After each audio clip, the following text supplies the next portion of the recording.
I rescued this mother-in-law's tongue at a nursery about 3 weeks back. Well, I don't know if I can really call it rescuing, because they probably loved the neglection they were receiving. Just look at how they are growing. Wait, let me see if I can give you a better view. That's better, a 360-degree view, so you can see they are running out of space to grow. They are quite root bound, and it is probably best to repot them just to give them that extra breathing room. They are also known as the mother-in-law's tongue because of their sharp pointed leaves that resembles the sharp tongue of a mother-in-law. Okay, let's get dirty. Let's see what we have. Just a tip, let the soil dry out a bit before removing from the pot. It just makes it easier to get it out and to dust off the roots. Look, definitely root bound. Hey.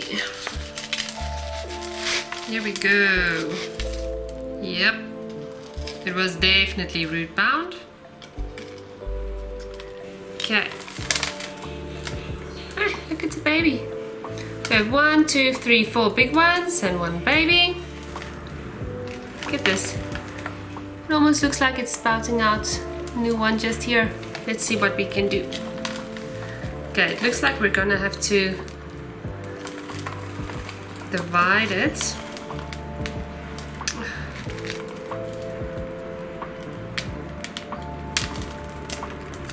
Okay.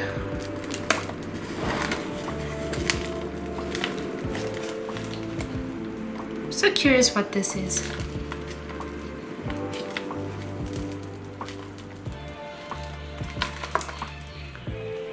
Losing quite some roots, so I'm going to try not to distress it anymore. So I'm going to cut them apart. This 1, 2, 3, they seem to be attached to one another. And this one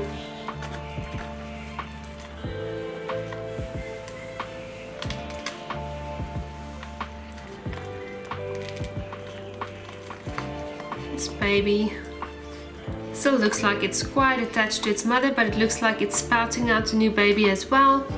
So I'm going to keep them attached and divide these ones. Okay, clean pair of scissors. Luckily, they are quite tough, so I'm positive they are going to survive with me taking them apart so brutally. Okay, still quite beautiful though. I think I'm gonna give them completely new soil, so I'm just gonna rinse them off and see how much of the dirt I can remove. Let's do this. There we go, all cleaned up. Their roots do look good, luckily, and most of them have their own roots.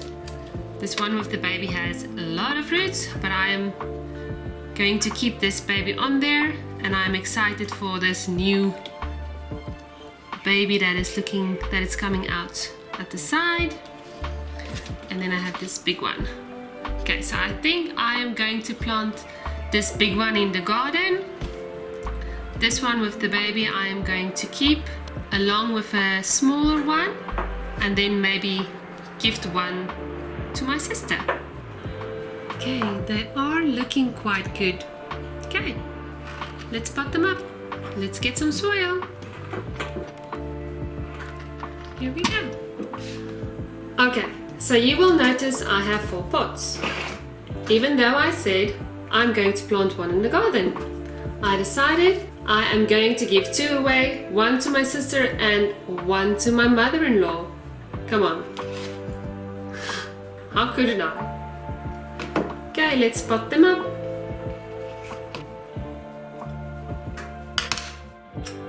Get your hands dirty, that's fine. That's how it's supposed to be. So the reason I said I want to keep one in the house is because of their great health benefits. So yeah, I'm actually going to give 2 in the house. I think I'm going to give 1 in the bedroom and 1 in the living room. If you would like me to do a video on their health benefits, just let me know in the comments below. I just love these guys. They have such great health benefits. Not only do they have great health benefits, but because they don't grow very tall or very big, very wide, they're easy to sneak inside the house.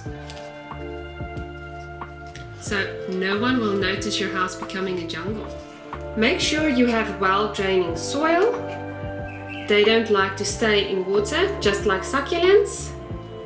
And even if you are done planting them, you don't have to water them as often as a normal houseplant. Just a quick drink every now and then and they are set for weeks.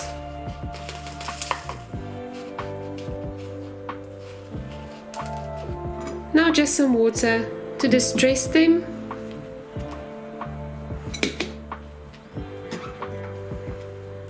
Isn't it a nice feeling to decorate your house with something that is alive?